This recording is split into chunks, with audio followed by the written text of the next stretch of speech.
Blog Talk Radio. Boa noite, meus amigos. Estou aqui novamente com o True Outspeak.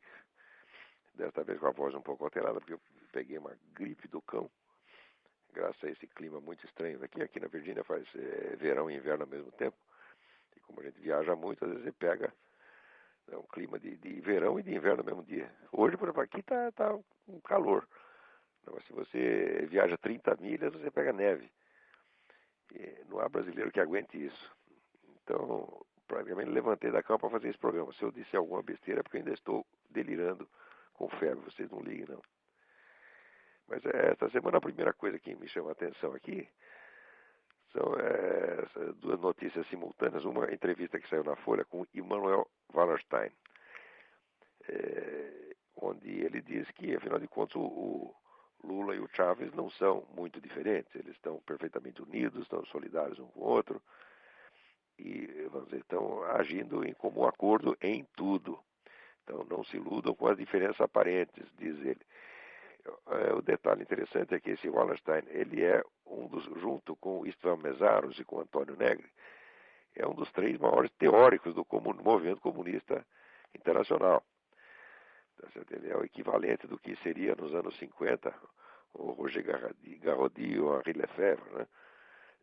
E a Folha, ao dar aqui os créditos dele, diz apenas sociólogo norte-americano, pesquisador sênior da Universidade Yale e autor do livro Declínio do Poder Americano. Quer dizer que não informa ao leitor que se trata de um teórico comunista. Quando vai entrevistar um homem da direita, vem sempre o carimbo ideológico. Mas aqui, não, é preciso dar uma ideia de neutralidade para, vamos dizer, explorar a credulidade do leitor. Isso aí é típico da Folha, né, seu Otávio Frias? Esse seu jornalzinho é filho da puta mesmo, né? Mas a entrevista do Wallerstein é até significativa, tá certo? Porque ele diz, além disso que ele diz sobre o Lula, ele diz uma outra coisa muito interessante. Ele diz que a ascensão dos governos da esquerda na América Latina reflete um decréscimo real da influência americana sobre esta parte do mundo. Isto é uma grande verdade. Tá certo? Agora, tem muita gente aqui que não quer ver isso, não quer saber. Pior é que esse declínio começou de dentro. Isso aí começa com a política latino-americana do Jimmy Carter. Né? Jimmy Carter sempre favoreceu esse pessoal da esquerda, depois o Bill Clinton fez a mesma coisa. E os governos republicanos que houve nesse ínterim não ligaram para a região, não fizeram nada. Isso quando não mantiveram exatamente a mesma orientação dos anteriores, como fez o George Bush. Agora, ao mesmo tempo que o Wallerstein diz que o Lula e Chávez são, no fundo, a mesma pessoa, vem a notícia de que no Fórum Econômico Mundial, esse senhor Jacob Frenkel, que agora é vice-presidente do American International Group, que atua em 130 países, homenageou o Lula porque o Lula se converteu ao capitalismo. Você vê que o Lula é uma figura realmente miraculosa, porque ele, ao mesmo tempo, ele é estritamente comunista e estritamente capitalista. Quer dizer, basta isto, essas duas coisas na mesma semana, gente, e parece que o leitor brasileiro já não junta uma coisa com a outra, né? Basta essas duas notícias ao mesmo tempo para você ver que a figura é totalmente fake e que tem alguma coisa muito mal explicada aí, né? Na verdade, a explicação, até nós conhecemos, existe um interesse enorme de alguns grupos econômicos nessa integração latino-americana, mesmo que seja por via comunista, para eles não faz a menor diferença. Então, desde que o Brasil continue pagando suas dívidas direitinho, para eles pouco importa que venha o comunismo. Aliás, até melhor, porque o comunismo se endivida mais ainda. O que eles não querem é um próspero país capitalista que não precisa deles. Isso aí realmente não pode. Pode até, se for capitalismo, tem que ser capitalismo, como é que diz, na coleira deles. E se for comunismo, bom, vai ficar na coleira deles de qualquer maneira, porque comunismo é dependência econômica, comunismo é fracasso e comunismo é dívida. Eles sabem perfeitamente disso. Muito bem. Também, aqui na mesma semana, acontece uma notícia interessante que as Farc atualmente conserva em seu poder 1.100 prisioneiros sequestrados para fim de extorsão, aguardando, né, o pagamento do resgate para não sei quando. Quer dizer, não existe nenhuma cadeia na América Latina, nem mesmo em Cuba, que tenha 1.100 prisioneiros políticos ao mesmo tempo. A Farc tem. Né? E o nosso governo continua aí em muito boas relações com a Farc, né? Afagando a cabeça delas e nada fazendo contra a atuação dela, que no Brasil está cada vez mais ousada. Né? Aqui, outro e-mail que eu recebo aqui, Jorge Figueiredo. Agora que as drogas foram liberadas no Brasil, aqui no Rio de Janeiro, as Farc já deixaram de ser atacadistas para ser distribuidoras. O tráfico já não é mais feito nas favelas. As Farc estão entregando diretamente ao consumidor por delivery. Basta pedir que o motoboy leva na porta de casa. Não é uma maravilha? É o progresso, gente, é o progresso. Né? Agora, para garantir que não terão concorrentes, guerrilheiros das Farc estão entregando as favelas e acabando com os traficantes comuns. A Tropa de Segurança Nacional, a Polícia Federal, são apenas segurança das Farc para garantir o sucesso do monopólio total do narcotráfico de drogas. Eu nunca tive dúvida disto. O fingimento de simulacro de combate às drogas que este governo tem feito é apenas para eliminar a concorrência das Farc e abrir o caminho. As Farc já tem o monopólio, boa parte da América Latina, vão ter no Brasil também. E já estão, segundo aqui nos informa o Jorge Figueiredo, a coisa já está assim. Daí continua ele aqui. Toda esta perseguição aos comandantes das polícias militares e civil faz parte do plano das Farc de reformatação do tráfico. Também não tem a menor dúvida disso. Né? E por aí vai. Então, gente, olha, para entender a política de um país, você não pode olhar somente o lado econômico, como faz esse pessoal, sabe, liberal, aí que acha que não, como o Lula está cumprindo direitinho aí as determinações do Banco Mundial, etc. Então, quer dizer que ele passou para o capitalismo. Isso é uma estupidez, né? Monstruosa, tá entendendo? Isso quando não é estupidez proposital, quer dizer, o sujeito está lá como um desinformante mesmo. Né? Agir pela linha do capitalismo ortodoxo, até Lenin agiu durante um tempo quando ele interessou. Não, o que você tem que ver não é a política econômica, o que você tem que ver é isso aqui, por exemplo, a política de segurança, onde está desmantelando totalmente o Estado brasileiro e entregando na mão dessa gente, está criando uma tropa, está criando um exército revolucionário entre Farc, PCC, Comando Vermelho, MST. Isto já é, evidentemente, o núcleo do futuro exército revolucionário. O Lula está criando isso, pô. Quer dizer, é claro que o pessoal do Foro São Paulo tem que confiar nele. É claro que o Chaves tem que confiar nele. Essas pessoas estão por dentro. Eles não são os idiotas que, vamos dizer, se baseiam somente em notícia que saiu na Folha de São Paulo ou no Estadão. Não, eles leem os relatórios, leem as atas do Foro de São Paulo. Eles têm contato direto com o Lula, pois não precisam dessa idiotice chamada mídia brasileira para informá-los. Então, como eles sabem o que o homem está fazendo, eles confiam nele porque sabem que ele é fiel. Por outro lado, os camaradas lá do Fórum Econômico Mundial também sabem que ele é fiel porque eles só olham as estatísticas, os relatórios dos bancos, etc., e dizem que está tudo em ordem. Então, no meio disso, quer dizer, isso que estamos vendo é um país que, com a aprovação dos grandes centros capitalistas mundiais, está caminhando, vamos dizer, para o comunismo muito rapidamente. Muito bem. Tem um outro e-mail aqui, Marcos Paulo. Caro professor, saudações. Me chamo Marcos Paulo, resido em Vitória, Santo Antão, Pernambuco.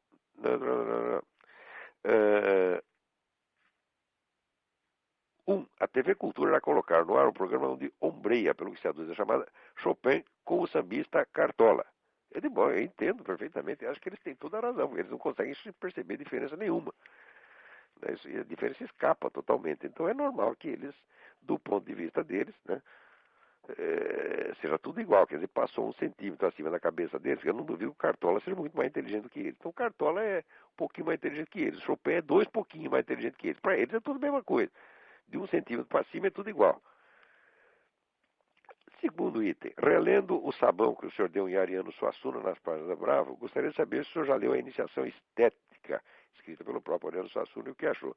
Eu li sim, achei muito bom, embora seja apenas um livro didático, sem nenhuma grande novidade. Aliás, tudo que eu li do Ariano Suassuna, eu gostei. No mínimo posso dizer, eu gostei. Tem algumas peças que eu acho absolutamente geniais. O Alta Compadecida é genial, sou um admirador do Ariano Suassuna, mas entendo perfeitamente as limitações intelectuais dele. Quer dizer, ele é apenas um escritor regional, Quer dizer, não é um camarada que esteja habilitado a opinar, vamos dizer, nas grandes questões de política cultural mundial, ele não entende nada, e quando abre a boca só fala besteira. Então é melhor ir para casa e escrever peça, que é o que ele sabe fazer. Terceiro, o senhor mantém as mesmas opiniões que emitiu na parte de Planeta sobre a crise da igreja? Isso aí foi mais de 30 anos atrás, eu nem lembro o que eu escrevi lá, meu Deus do céu, eu precisaria reler de novo.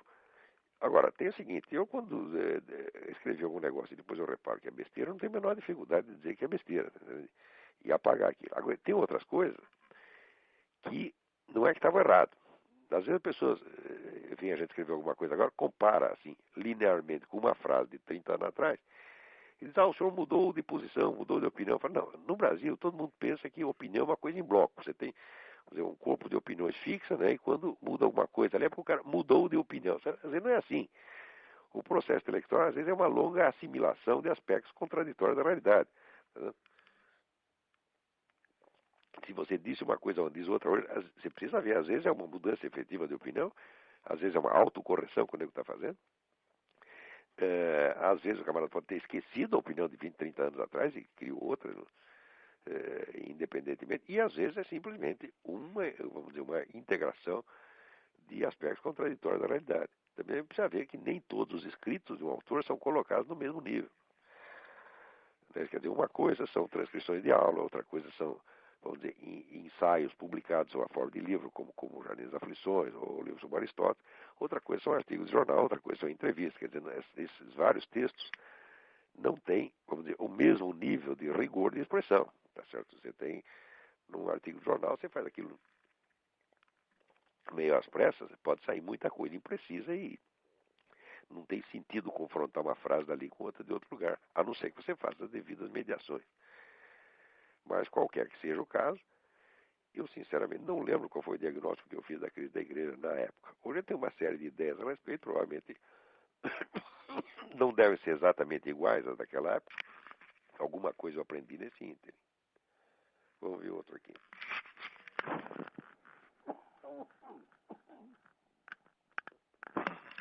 Aqui, Fernando Ferreira.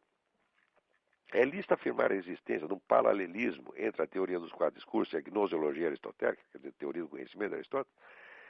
Bom, a resposta é sim. Não apenas é lícito afirmar esse paralelismo, como eu mesmo, no final do meu livro sobre Aristóteles, eu já coloquei isso aí. Quer dizer, a teoria dos quatro discursos, essa sucessão, vamos dizer, sucessão escalar dos quatro discursos, que vai poético, retórico, dialético, lógico ou lógico-analítico. Isso aí, essa estrutura é exigida pela própria teoria do conhecimento de Aristóteles, que na realidade é a descrição de uma sucessão de transformações do material absorvido pelo sentido. Primeiro tem a absorção pelo sentido, depois tem a síntese imaginativa, depois em cima da síntese imaginativa se criam os conceitos, e daí em cima dos conceitos se cria a articulação dos conceitos, ou o discurso propriamente dito. Né? Quer dizer, o paralelismo é mais do que, não é só um paralelismo, uma coisa exige a outra, não tem como escapar. Né? Principalmente quando nós estamos conscientes daquela famosa definição dada pelo Benedetto Croce, quando ele define a arte como expressão de impressões, e me parece que essa definição é estritamente correta. Então, não teríamos como deixar de ver o primeiro discurso da série, que é o discurso poético, como a expressão direta, né, do material sensível depositado na memória e trabalhado pela imaginação. Quer dizer, a expressão direta do trabalho que a imaginação fez de síntese dos dados do sentido. Se você expressa isso diretamente, você está fazendo discurso poético. Tá certo? Sem este discurso inicial não existe mais nenhum outro. Todos os outros são elaborações a partir deste material acumulado na memória e mais ou menos sintetizado pela imaginação. Segunda pergunta. Se essa correlação existe, ela teria condições de explicar a história do pensamento humano? Não, não teria. Pelo seguinte, porque essa correlação ela é uma estrutura permanente.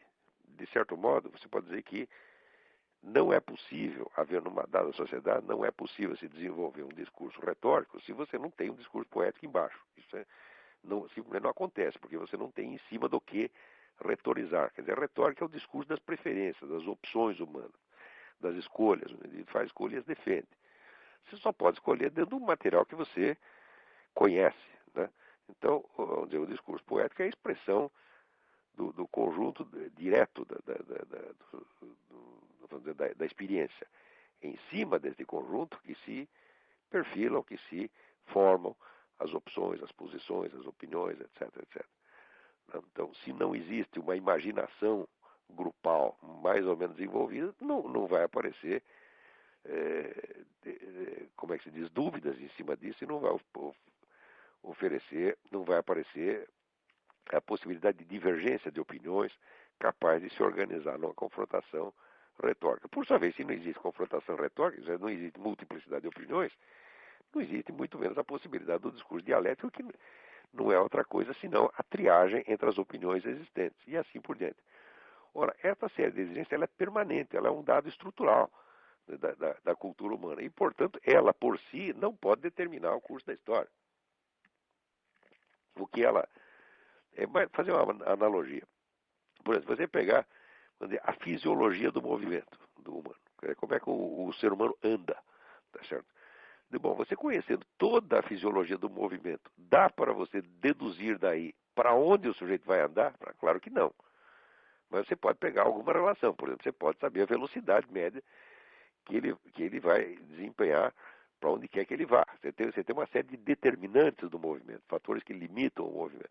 Limitam, mas não determinam a sua direção.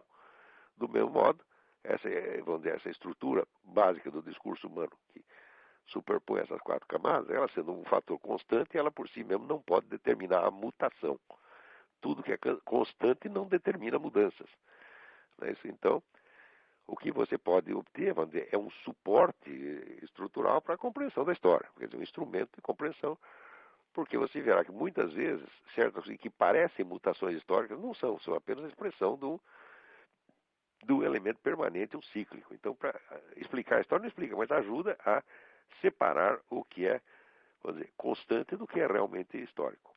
Espero que tenha ficado claro. A gente aqui também tem uma limitação de tempo para explicar essas coisas, né? Mas, finalmente, tem a terceira pergunta do Fernando Ferreira, que é: os juristas brasileiros, especialmente aqueles ligados ao direito público, não cansam de falar nos tais conceitos jurídicos indeterminados. Dou um exemplo: nenhum desses juristas sabe definir o que seja interesse público. Daí eles dizem que o interesse público é um conceito jurídico indeterminado. Isto é um bando de vigaristas. Mas é um bando de filhos da puta. Meu Deus do céu. O que é um conceito indeterminado? O conceito indeterminado é uma contradição de termo, porque se é um conceito, conceituar uma coisa é determiná-la. O que eles querem dizer é o seguinte: é um termo não conceituado.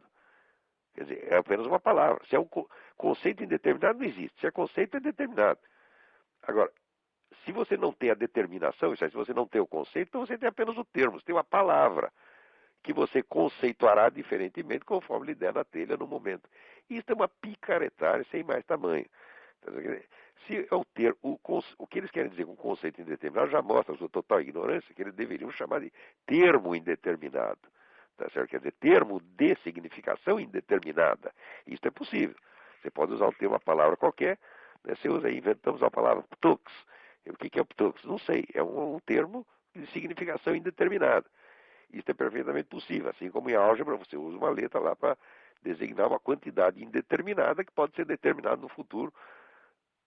Se você tiver sorte e chegar ao fim do cálculo, você saberá qual é o valor daquele número. Isso é possível. Agora, conceito indeterminado, isso é a mesma coisa que dizer a quantidade não quantitativa, tá entendendo? Então, isso, além de ser analfabeto, esse é analfabetismo proposital, tá entendendo? Quer dizer, eu entendo o que eles querem dizer. Quer dizer, um termo que você está usando, tá certo, que tem uma pluralidade de sentidos e, portanto, não dá para você determinar naquele momento e pode ser determinado em outras circunstâncias. É isso que querem dizer. Mas se fossem camaradas capacitados, diriam exatamente termo de significação indeterminada, onde você só tem realmente o termo e não o conceito. Agora, conceito indeterminado é conceito não conceitualizado. Então, vão à merda. É isso que tem que responder para esses camaradas. Vão à merda. Agora, o brasileiro padece de um respeito excessivo por qualquer idiota togado, você está entendendo? Aparece lá um jumento vestido de juiz, as pessoas aceitam. Não é para aceitar isso, não é para respeitar essas pessoas. Se a gente faz uma coisa dessa, teria que ser tirado da sua, do seu cargo a pontapé, tá entendendo? Agora, você lê a teoria do medalhão do Machado de Assis, o medalhão é isso, o sujeito só tem a pose e a posição e por dentro tem nada, é oco, é um monte de merda. Você precisa parar de respeitar essas pessoas. Por isso é urgente, a salvação do Brasil depende da destruição dos medalhões. O Brasil tem um número excessivo de medalhões per capita. Não dá para pagar toda essa gente, não dá para a gente respeitar todos esses caras. Esses caras estão sugando, quer dizer, as energias do país para lhes impor ao povo inteiro esse tipo de besteira. Ai, meu Deus do céu. Vamos lá, outra carta aqui. É o Leopardo. Aqui está escrito Leopardo. É Leopardo ou Leonardo? Agora não sei. O e-mail é Sigma Léo. E meu último e-mail eu tentava ver se ainda podia ver alguma coisa que se salvava no Concílio Vaticano II. Logo após enviada a mensagem que pediu ao senhor algum esclarecimento, decidi visitar a parte do Gustavo Corsão na internet. Nesta, um ótimo argumento acabou com aquilo que poderia ter sido uma desculpa para o concílio não ter se pronunciado contra o comunismo ou contra qualquer heresia moderna, o fato de ser um concílio pastoral. A resposta do Gustavo Corsão foi, aspas, o concílio dito pastoral é elogiado precisamente por não ter cumprido o mais grave dos deveres pastorais, o dever de defender o depósito sagrado da fé e o de zelar pela salvação das almas. O Corsão estava montado na razão. O concílio não prestou nada, nada se salva daquela porcaria. Porque, dizia São Tomás de Aquino, o ato bom é o ato que é bom nas suas intenções, nos seus meios, na sua execução e no seu resultado. O concílio teve intenção boa? Não teve. Por quê? Porque antes do concílio foi assinado o Pacto de Metz, em segredo. Quer dizer, o concílio nasce de uma trama secreta entre o Vaticano e o seu pior inimigo, tá certo? Quer dizer, o Papa mesmo, que havia acabado de assinar um decreto excomungando quem colaborasse com o comunismo, manda no dia seguinte colaborar com o comunismo. A coisa que nasceu assim já nasceu podre, tá certo? Muito bem. Quando você vai ver, tendo nascido mal, como foram os meios de execução, foi só intriga e mentira para todo lado, a começar pela negação do próprio pacto, tá certo? A totalidade dos escritos das atas do concílio é uma imensa desconversa. E o resultado foi o quê? Foi a perdição de milhões de almas e o dano trazido a milhões de católicos sinceros no mundo inteiro que ficaram chocados, desorientados e acabaram abandonando a igreja. Tá certo? Então, não tem explicação. O Concílio Vaticano II é a mancha de batom na cueca. Todos que têm alguma responsabilidade por isso aí vão arder no fundo do inferno enquanto não, vamos dizer, se retratarem disso publicamente. Todos eles. Seja Papa, Cardeal, Bispo, Coroinha ou Porteiro do edifício. No tempo do concílio, até eu sou um filho da puta também. Por quê? No tempo do concílio, foi 63, eu fazia um programa de rádio para criança.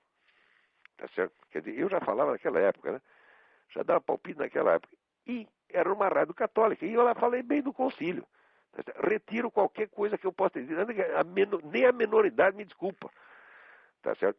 Acreditei de boa fé, mas era um cretino, não sabia o que estava se passando lá. Vamos lá. Aqui o Rodrigo Pedroso me manda um e-mail com um recorte da agência aciprensa.com, onde conta, se refere que é uma matéria da National Review. Por incrível que pareça, eu sou assinante da National Review, recebi aqui, mas como eu estava chumbado esses últimos dias, nem abri a revista. Fiquei sabendo do negócio graças aqui ao Rodrigo Pedroso. Depois vou olhar na revista direito. E conta aqui um autor que eu já conheço bastante, que é o Ion Mihai Pacepa. Ion Mihai Pacepa era o chefe da espionagem soviética na Romênia.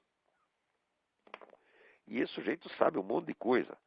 Né? Ele escreve os artigos na newsmax.com, sempre muito interessante. E agora ele contou mais uma aqui. Diz que em fevereiro de 1960, Nikita Khrushchev aprovou um plano supersecreto para destruir a autoridade moral do Vaticano na Europa Ocidental. Eugênio Pacelli, então Papa Pio XII, foi escolhido como o principal alvo da KGB, como sua encarnação do mal.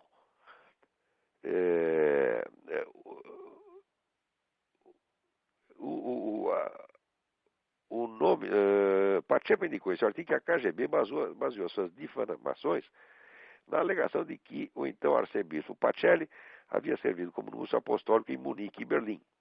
Aspas, a KGB queria apresentá-lo como um antissemita que havia, vamos dizer, dado força ao holocausto empreendido por Hitler. Bom, era claro que, veja, essa história de que o Papa colaborou com o Holocausto, isso aí já foi totalmente, a tese em si já foi totalmente desmoralizada. Né? Saiu o livro do rabino, acho que Darlin, não lembro exatamente o nome do rabino, que pega esse livro do Papa de Hitler, escrito pelo tal de Cornwall, e reduz a pó de traque. Quer dizer, se alguém tem dúvida, depois eu prometo assim no outro programa eu dou o nome do rabino direitinho. Né? E olha, ninguém fez mais para salvar os judeus na Alemanha do que Pio XII. Pio XII pode ter o defeito que tivesse, eu vejo um monte de defeito dele, mas esse não. Ele não colaborou com o nazismo de jeito nenhum, ele foi o único sujeito que se mobilizou, enquanto os outros governantes do mundo estavam todos de braço cruzado, não queriam nem saber. Os judeus da Alemanha mandavam representantes desesperados aqui para os Estados Unidos para avisar as pessoas, ninguém acreditava, então fazia de conta que não acreditava. Enquanto isso, o Pio XII estava fazendo tudo o que podia para tirar o máximo de pessoas de lá de dentro. Tá certo? E aí no Brasil está cheio de gente que existe hoje. Por quê? Porque seu avô foi retirado da Alemanha pelo Papa. Se quer um exemplo, o nosso Otto Maria Carpo. O Otto Maria Carpo ele não era pessoalmente judeu, como religião, mas era de filho de família judaica, e foi retirado de lá pelo Pio XII. Tá certo? É verdade que chegou no Brasil se ferrou tudo, porque, veja que coisa, deram uma carta de recomendação dele para o Alceu Amoroso Lima. O Alceu Amoroso Lima era um grão senhor, era um homem elegante, tá certo? Vaidoso. E ele viu aquele coitadinho daquele austríaco chegando lá, arrumou um emprego para o nego numa biblioteca do interior do Paraná. Quer dizer, matou intelectualmente o sujeito, né? Não foi capaz de discernir que ele estava diante de um crítico literário 1 bilhão de vezes maior do que ele. Daí depois o Carpo fez contato com o Álvaro Lins e foi a partir daí que ele saiu do buraco e começou a escrever no Correio da Manhã. Mas ele saiu do Paraná e veio para o Rio de Janeiro, não tinha dinheiro, ele viveu durante um ano, viveu ali no Rio de Janeiro e vendeu os livros da biblioteca dele. Depois melhorou a situação, mas esse é um dos muitos, né, milhares de judeus que foram socorridos ali pela Igreja Católica. Aliás, socorrer os judeus, se você quer saber, existe já uma bula, acho que é do Papa Bonifácio VIII, não lembro, mas, em que determina aos cristãos que os judeus devem ser deixados em paz para viver segundo as regras da sua religião tradicional e que devem viver sob a proteção dos cristãos. Quer dizer, quem quer que não... Isso é um... Quer dizer, se o Papa socorreu os judeus, ele não fez mais nada que obrigação, porque isso aí todo católico tem obrigação de fazer isso. Isso aí, esse negócio eu acho que é do século X. Não lembro exatamente a data, tá certo? Não lembro e hoje também meu cérebro não está funcionando muito bem. Mas o Papa fez isso, qualquer outro Papa faria a mesma coisa. Né? É claro, uma coisa é o Papa dizer, criticar a religião dos judeus. Ele tem o direito de criticar, porque se você tem uma religião, seguir uma religião significa que você acha que a sua religião é melhor que a do vizinho. Porque se achar que as duas são iguais, você pode seguir as duas, ou três, ou quatro ao mesmo tempo. Se o nego é católico é porque ele acha que a religião dele é melhor que a do judeu. Então ele tem o direito de criticar a religião do outro.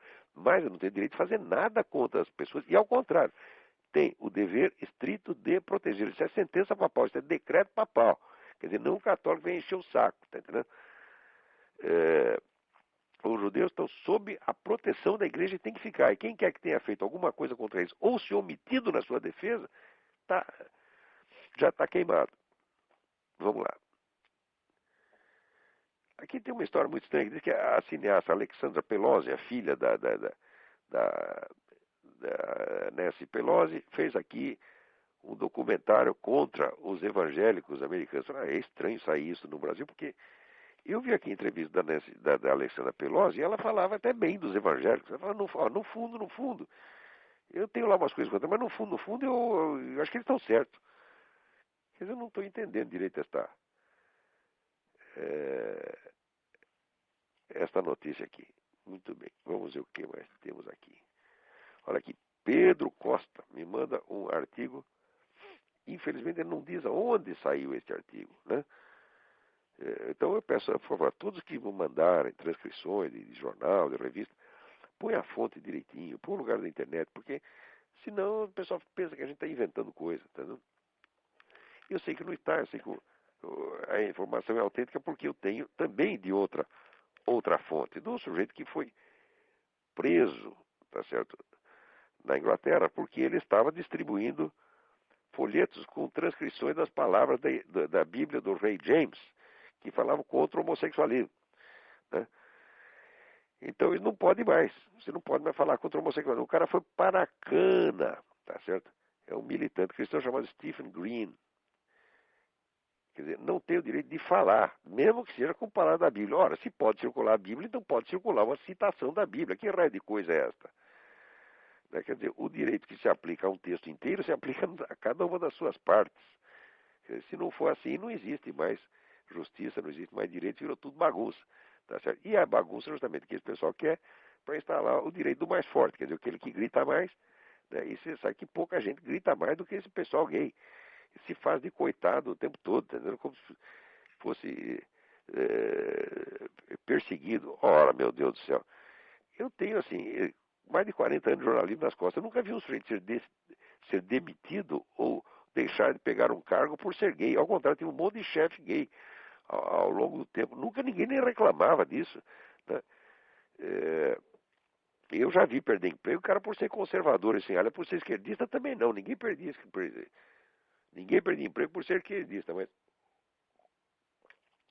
direitista eu sei de vários, inclusive a começar por eu mesmo, né?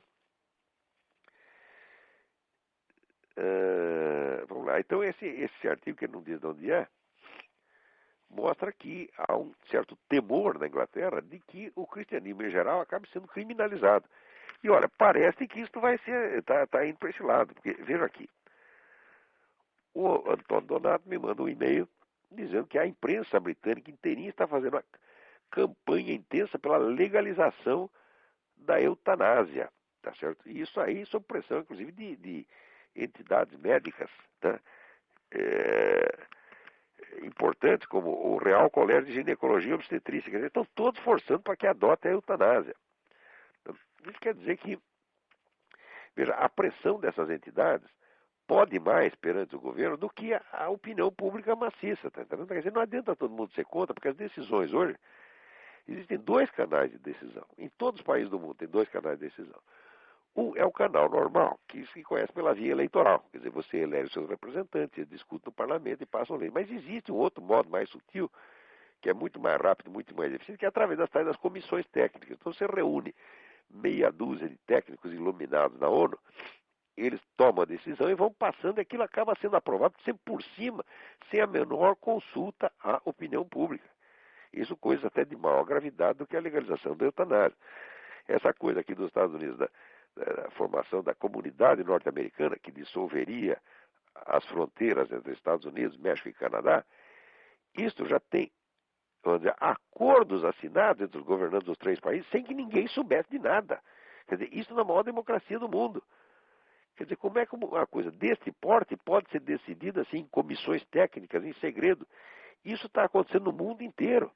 Quer dizer, as comissões técnicas e esses acordos secretos são o principal meio de fazer política hoje. E as pessoas não ficam nem sabendo de coisa nenhuma. Recentemente eu comentei num artigo que aspectos importantes da política de segurança da Inglaterra foram transferidos para organismos internacionais sem que saísse uma linha na mídia. Isso na mídia inglesa, quer dizer, nós não estamos falando, aqui, não é a União Soviética, não é a China, quer dizer, são democracias, mas não adianta ser democracia se em cima, vamos dizer, do processo normal de tomada de decisão, existe esta empulhação das comissões técnicas, foi inventado pela ONU, para quê? Para ela poder legislar em toda parte sem ninguém saber de nada. Por exemplo, pergunta aí, como é que se decide no Brasil política educacional? Política educacional vem pronto da ONU, política de saúde vem pronto da ONU, o Congresso às vezes não é nem informado. O Lula não confessou que tomava decisões, junto com Hugo Chávez e Fidel Castro, tomar decisões de política nacional, sem dar a menor satisfação ao parlamento, à opinião pública? Então, hoje em dia, todo mundo faz isso. Quer dizer que estão pegando democracia, estão gozando da cara dela, estão rindo da democracia. Eles não precisam mais de democracia. Né? Vamos lá. Aqui o Luiz Gentil Júnior me manda um e-mail contando aqui que, olha aqui, mostra a fotografia de um médico que foi brutalmente, o Dr. Aldo Consuegra Martínez e sua esposa Raima, foram brutalmente surrados pelas autoridades cubanas só porque disseram que queria sair do país. Isso acontece realmente. Então, quer dizer, veja, vocês conhecem algum jornal brasileiro que dê notícias periódicas sobre o estado das prisões políticas em Cuba, na China, nos países islâmicos? Não, ninguém dá. Todo mundo faz de conta que isso não existe. Que isso não existe. Uma vez eu perguntei ao Otávio Frias de Oliveira por que o jornal dele era tão enviesadamente anti-americano. Por que qualquer delitozinho real, imaginário da americana, fazia um forrobodó, e quando era Cuba, a China, estava fazendo de conta que não existia. Ele me responde o seguinte: não, é justamente porque os Estados Unidos são uma democracia, nós ficamos mais chocados, etc, etc. Veja o código moral desse sujeito. O que ele está querendo dizer é que o delito pequeno cometido por um homem honesto é mais escandaloso do que o delito usual cometido por um bandido profissional. Isso lá é moral? Isso é moral invertida, isso é moral do capeta, pô. Quer dizer, aí o que você está dando ideia é de que os Estados Unidos são pior do que a China, pior do que Cuba, etc. E que é o que todo mundo pensa. No outro dia foi feita uma enquete no Brasil, né, qual é o país mais perigoso com relação a armas nucleares. 40% dos brasileiros votaram nos Estados Unidos, que é uma ideia idiota. O mundo inteiro sabe que os Estados Unidos não oferecem nenhum perigo com relação a armas atômicas. Isso só no Brasil. Isso, se você fazer essa enquete na China, eles vão votar em todo mundo. Pode votar no Irã, pode votar em Irã, mas nos Estados Unidos não. Agora, o brasileiro, 40% acha que o grande perigo é os Estados Unidos ter arma atômica. Eu digo, pelo amor de Deus. Ai, ai, ai. Vamos ver o que mais temos em matéria de... Vamos ver se tem alguém na linha aí para falar. Agora não tem ninguém, muito bem.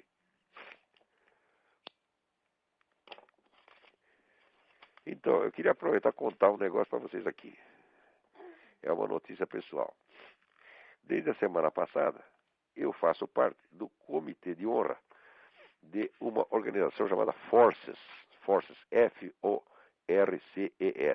O site é forces.org, www.forces.org, que é um site, vamos dizer, de anti-antitabagismo. Quer dizer, é um site destinado a reunir a documentação, tá certo? Que prova toda a vigarice desse movimento antitabagista mundial. É uma coisa muito impressionante a documentação que eles colocam lá, que mostra que está havendo realmente falsificação de dados, tá certo? Por iniciativa de dois centros, a ONU, a Organização Mundial de Saúde, e as grandes empresas farmacêuticas que têm interesse nessas campanhas antitabagistas, que agora chegam ao absurdo de querer proibir o fumo em prédios de apartamento. Quer dizer, você está aqui fumando no segundo andar, o nego lá do 10º andar acha que vai pegar um câncer nos próximos 10 minutos. Tá certo? E, inclusive, já houve uma proposta que eu deixei de comentar, estava com um artigo aqui na semana passada, deixei de comentar, que um artigo de um sujeito da Real Academia Médica Britânica, propondo que os fumantes fossem preteridos, boicotados, tá certo, para certos tipos de cirurgia. Tá? Quer dizer, a rede pública inglesa, se você tem uma cirurgia para fazer, dará preferência ao não fumante. Quer dizer, isso é uma discriminação nazista absolutamente odiosa, mas o antitabagista ele tem a mesma coisa do comunista. Sob certo aspecto, prefiro até um comunista que um antitabagista, porque o comunista é menos louco. O antitabagista está tão imbuído de que ele está salvando a humanidade que ele não quer saber de fatos, não quer saber de discussão. Não, ele quer impor aquilo. É como se fosse realmente um profeta vindo do céu com as tábuas da lei e sai de baixo, tem que obedecer. Mas nem Moisés foi obedecido desse jeito. Pô, isso é uma loucura. Aqui nos Estados Unidos diz essa coisa, o fumo mata 400 mil pessoas por ano. É verdade, 400 mil fumantes morrem por ano. Quando você vai ver a estatística do departamento oficial que investiga isso, sim, eles morrem, só que eles morrem na mesma idade que morre o restante das pessoas. Na idade, 70 anos de idade. Porque se você fuma, tu corre um grave risco de morrer aos 70 anos de idade. E se não fuma, também corre um grave risco de morrer aos 70 anos de idade. Agora, essa estatística os caras não divulgam, eles vão só morre 500 mil, 400 mil por ano. Quer dizer, o que é isso se não empulhação? Ora, meu Deus do céu. É... Agora, o mais bonito aqui nesse sentido, para você ver como é que está indo a Europa, é isto aqui. Na Bélgica, estão fazendo uma campanha. A Bélgica é o país onde a eutanásia, né, o suicídio assistido é legal. Você pode suicidar, pede para os médicos te ajudar. Eles vão lá e te estouram os miolos gentilmente. Agora, há uma campanha para estender esse direito às crianças e aos pacientes mentalmente incapacitados que não podem decidir por si mesmos. Quer dizer, tem lá uma criança doente, os outros decidem que está enchendo muito o saco, está gastando muito dinheiro para cuidar do moleque, e você decide, mata logo, filho da puta, acaba com isso, tá entendendo? Agora, você quer que eu fale disso numa linguagem educada? O que é isso, meu Deus do céu? Né? Quer dizer, e os pacientes mentalmente incapacitados que não querem decidir, não podem decidir por si mesmo. Quer dizer, está lá o sujeito louquinho, né? O louquinho pegou lá um câncer, não estão conseguindo resolver o câncer dele, fala, vamos, tira o cara do caminho logo, joga no lixo, pô. Né? Agora, eu tenho certeza que as pessoas que fazem essa campanha alegam aqueles motivos humanitários tão lindos que se você ouvir os negros falar, você chora, pô. Agora tem gente aí na fila esperando, vamos ver, vou falar com o primeiro aí. Alô? Alô? Alô, Alô? Olavo? Eu? Aqui é o Leandro de Porto Alegre, tudo bem? Não entendi teu nome. Leandro, Leandro, oi, tudo bem, Leandro? tudo bem. Antes de mais nada, eu gostaria de agradecer. Ultimamente tenho acompanhado o teu site e realmente tem feito um trabalho espetacular de informação às pessoas. Obrigado. Eu sou muito por isso. Alguém tem que fazer a parte suja do serviço. Pois é. Eu acompanhei alguns artigos e eu sempre fico em dúvida quando tu comenta sobre religião, em diferenciar cristianismo com catolicismo, com essa ideia da ONU de fazer uma religião, digamos assim, um pouco diferente do que a gente está acostumado a ouvir.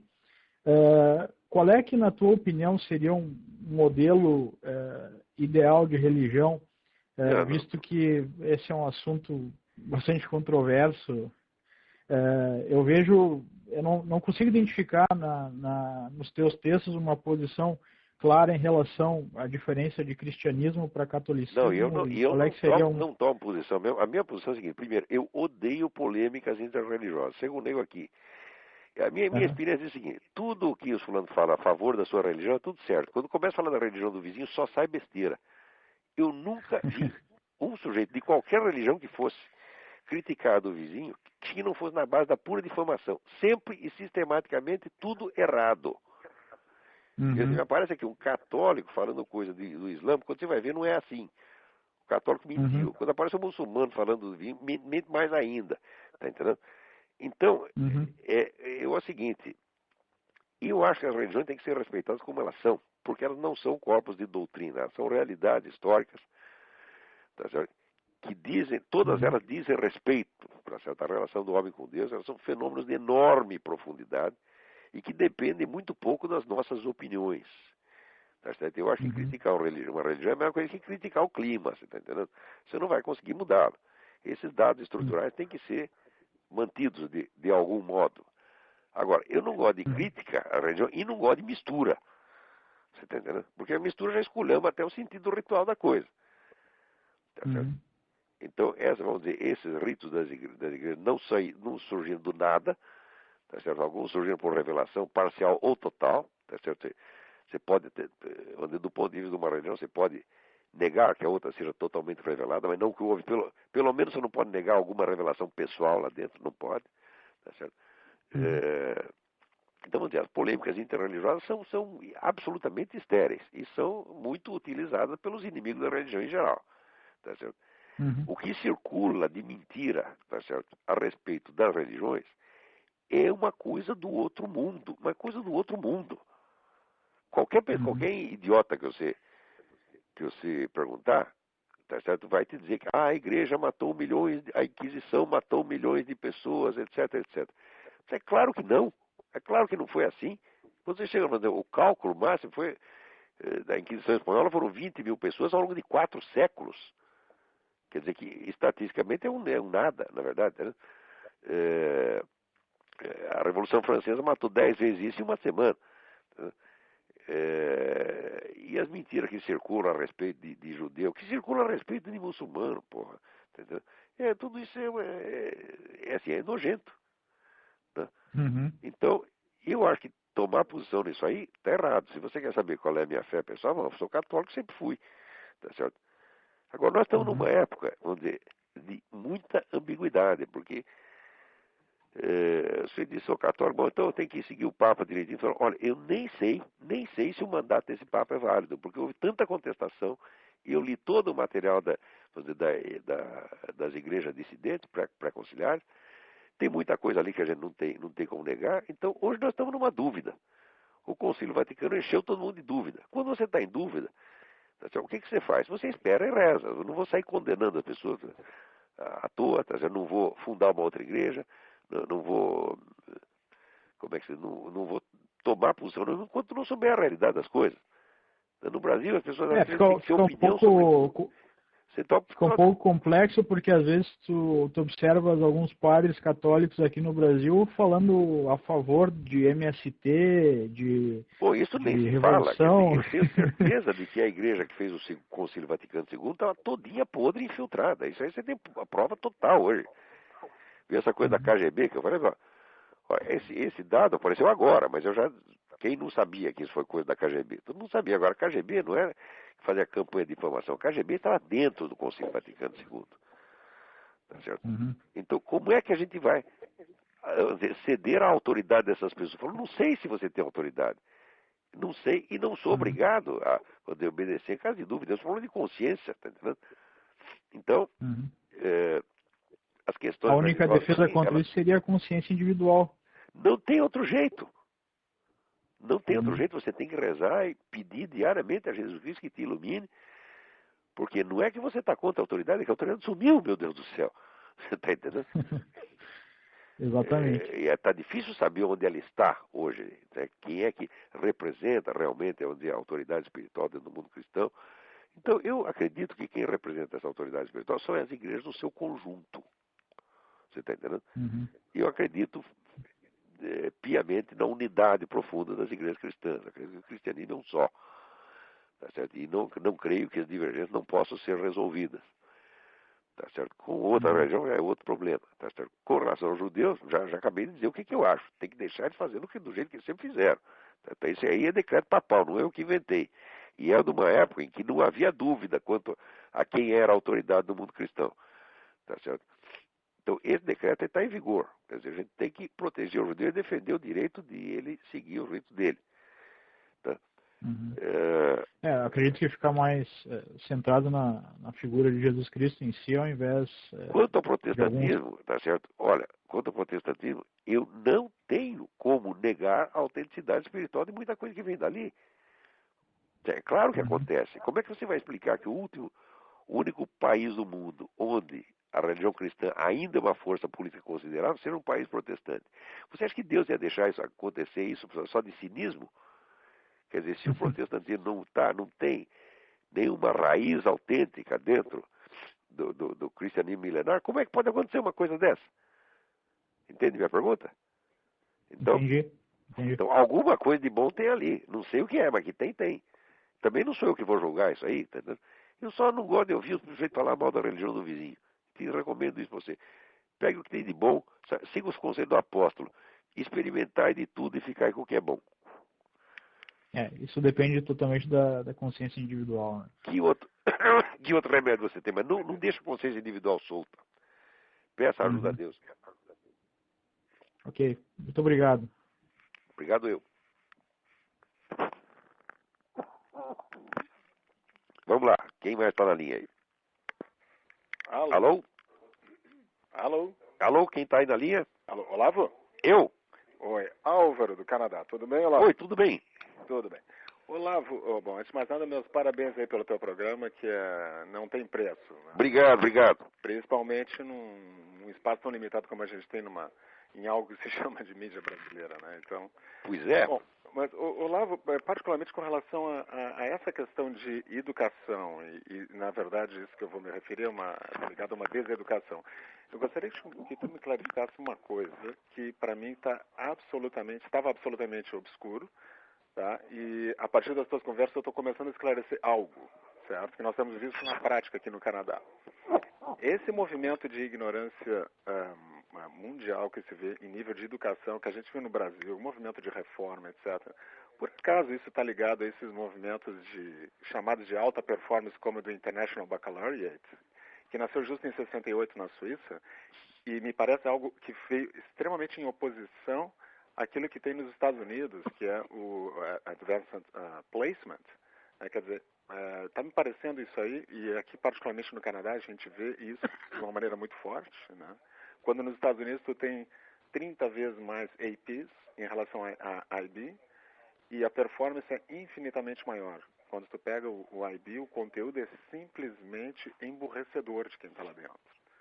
Então, a minha pergunta para ti era a seguinte: por acaso está ligado àquele movimento de esquerda nascido a partir desse movimento europeu em 68, quando eles criaram esse IB? Porque a diferença de currículo é simplesmente assustadora. Isso já vem de antes.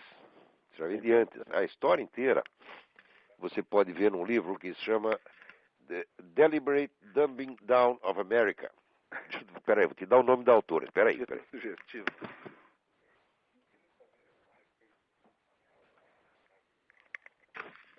Olha, é The Deliberate Dumbing Down of America. A autora chama-se Charlotte, com 2 T's, Thompson, sem o P, Thomson,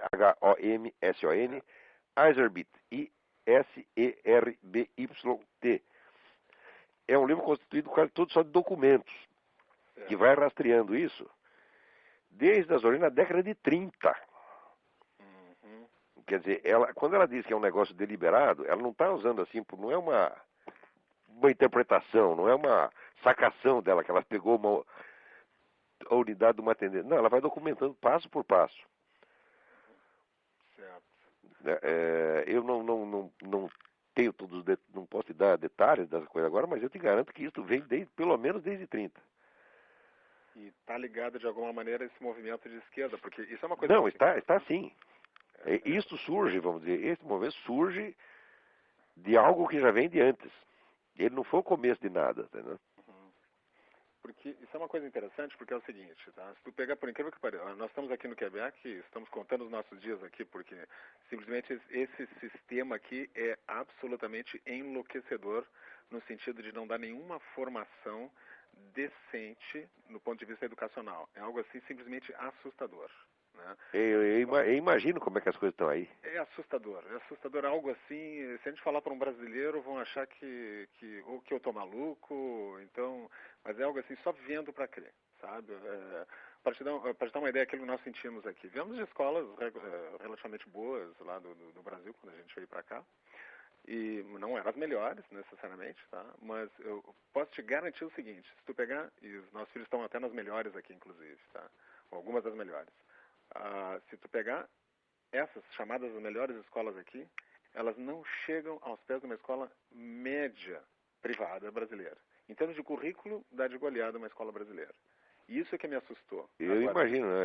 Bom, o sai do Canadá lado é virtualmente um país socialista, né? Exatamente, né? E como isso surgiu na Suíça, exatamente no ano daquelas revoltas na França, em 68, ano do AI-5 no Brasil, etc., me parece que o IB ele surgiu exatamente nessa época, né? E parece como uma contraposição ao AP. E não é à toa. Então, a partir daí me veio, poxa, não tem como os Estados Unidos não estar na posição de liderança que eles têm hoje. Para 14 mil escolas AP. O que salva aqui é o seguinte, é que você tem um monte de escolas particulares. Sim. E não é tudo regulamentado. Quer dizer, esse movimento vai aos poucos, ocupando espaço, mas ainda tem uma margem de liberdade enorme. Certo. E o americano sabe usar isso, quer dizer, ele não espera as coisas do governo. Agora, num país como o Canadá, tudo vem do governo, você não tem para onde correr. É verdade. Uhum. É. Agora, eu vejo o seguinte, eu vejo que aqui, por exemplo, em ensino público, a gente vê que é um negócio nefasto mesmo, entendeu? Uhum. É verdade. Mas ainda falta muito para chegar no nível brasileiro, né? Uhum. Ainda está melhor que o Brasil, mas do ponto de vista ideológico, é uma coisa medonha, é um massacre. Uhum. Né? Certo. E não tem muito espaço para divergência, não, porque as pessoas nem imaginam que isso existe. Agora, tem muita escola particular que não é assim. Uhum. Eu conheço o programa, todas elas, andei estudando isso até para os meus filhos, depois eu vi que eu não ia ter condição financeira de bancar uma escola particular, botamos aqui na escola pública, mas diariamente eu tenho que fazer a deslavagem cerebral das crianças aqui, né? Sim. Mas mesmo em escola pública nos Estados Unidos, você encontra escolas. Tem 14 mil escolas APs, né? Quer dizer, Sim, ainda tem muita coisa boa. muita coisa boa. Nossa! Enquanto tu tem 14 mil APs para 440 IB, né, E a gente vê assim, vida intelectual no mundo é aqui. Se você somar todos os países da Europa, não dá um décimo do que tem aqui. Quer dizer, aqui é a capital intelectual do mundo hoje em dia. Não dá nem para discutir. É. Beleza, muito obrigado. Então, se você sair daí, vem para cá. Será muito bem recebido. Venha me visitar aqui. Pode ter certeza. Daqui a pouco a gente está visitando aí. Tá bom. Vamos dar uma chegada aí. Muito obrigado. Tá bom. Novamente. Boa sorte aí. Tchau, tchau. Um abraço a você. Vamos ver quem vai ter aí. Alô? Quem está na linha? Alô? Alô? Alô? Alô? Quem está na linha? É o Luiz Afonso? Luiz Afonso, de Portugal? Exatamente. Epa!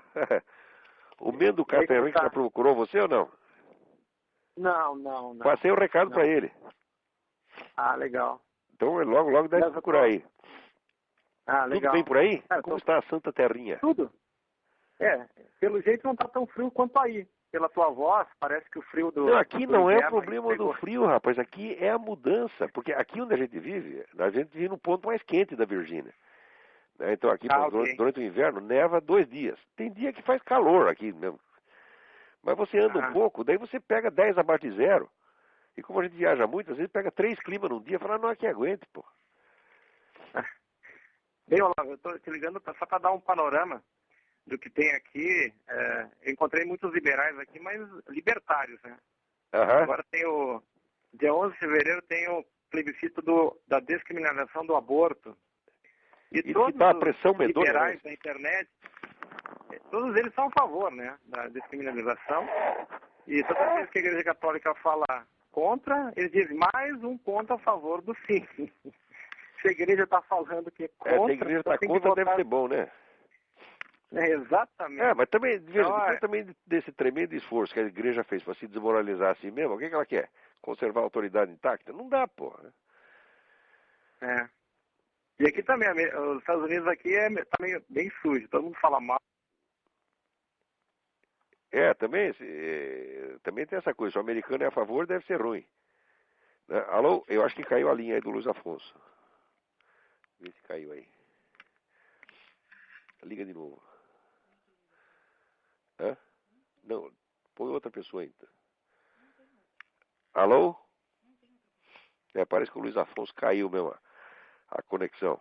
Mas vamos ter que ficar para a próxima porque o nosso tempo aqui acabou. Muito obrigado a todos pela atenção e até a semana que vem.